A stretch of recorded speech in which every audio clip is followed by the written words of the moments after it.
about what epistemology is, we're now talking about ontology. Ontology.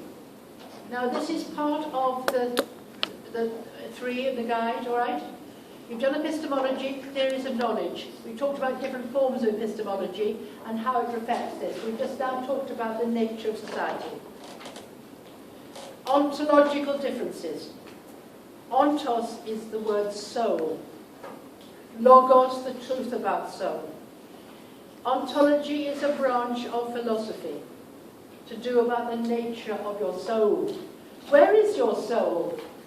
Where is your soul? Where's your soul? Wendy, where's your soul? Where's your soul? Do you know what a soul is? No. A soul is your essence. If Christians believe your soul goes to heaven when you die, Muslims believe your soul goes to heaven, doesn't it? What do Buddhists believe? What? Soul found. What? Reincarnation. So your soul is reincarnated. Hindus believe your soul is reincarnated. The soul represents your essence, what you really are. You can say he's a good soul or a bad soul. Right? Your essence. What is the nature of the individual? So ontology is about what is the essential nature of the individual. Ontos. When we're talking about sociology, we're talking about the nature of society. What is society? What's its nature? So for Marx, the nature of society is basically conflict if it's in a society with a strong division of labour or extraction of surplus value. Durkheim, society is basically competitive unless you have consensus. What is its nature? All right? All right? So what's the nature of society? For Durkheim, society exists externally to us. Weber, it is created through meaning. All right? So ontology is important. Sociologists have different ontologies. And I want to go through those ontologies quickly, and then we'll go through them in the guide. There are 3 major types of ontology differences. The first one is structure and agency. Structuralists versus agency theorists. Structuralists are those who believe that society has constraining influences on us. Who are the structuralists? Well, Marx and Durkheim. That society constrains us. Durkheim through the moral regulation, through integration.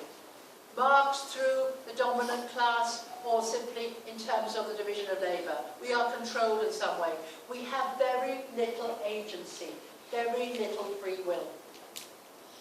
Persons, we're like puppets, controlled.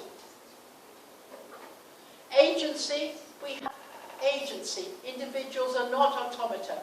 Who are agency theorists? Right? Weber and Mead. You've done Mead and Goffman.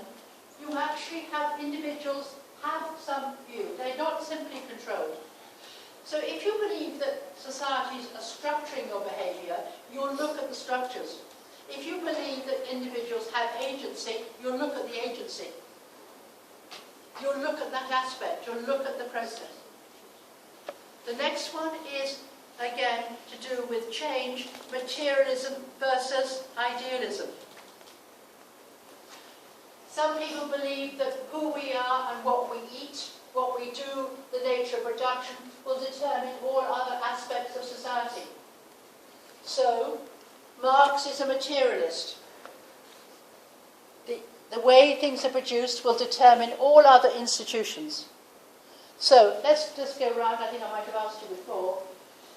Let's look at the family. They would explain change in the family by the changes in what is the nature of the economy.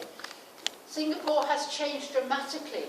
The production in Singapore has changed. The manufacturing rate has gone right down. We're now into a service economy. Technology has changed. Now, how many children in your family? None. 3. 4. 1. 3. 2. 4.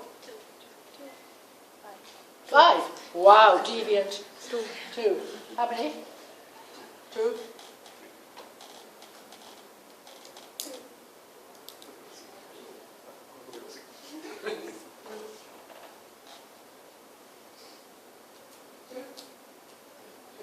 All right, if I had asked the group 25 years ago when I first started teaching here, it would be 5, 6, 7. The size of the family has gone down. How do you explain that if you're a materialist? Would you explain it in terms of the nature of production? The economy. We've said education. How many people have gone to go to university now? 14% when I first started, now 55%. How do you explain that? The nature of the economy, materialist. Particularly the level of technology, all right?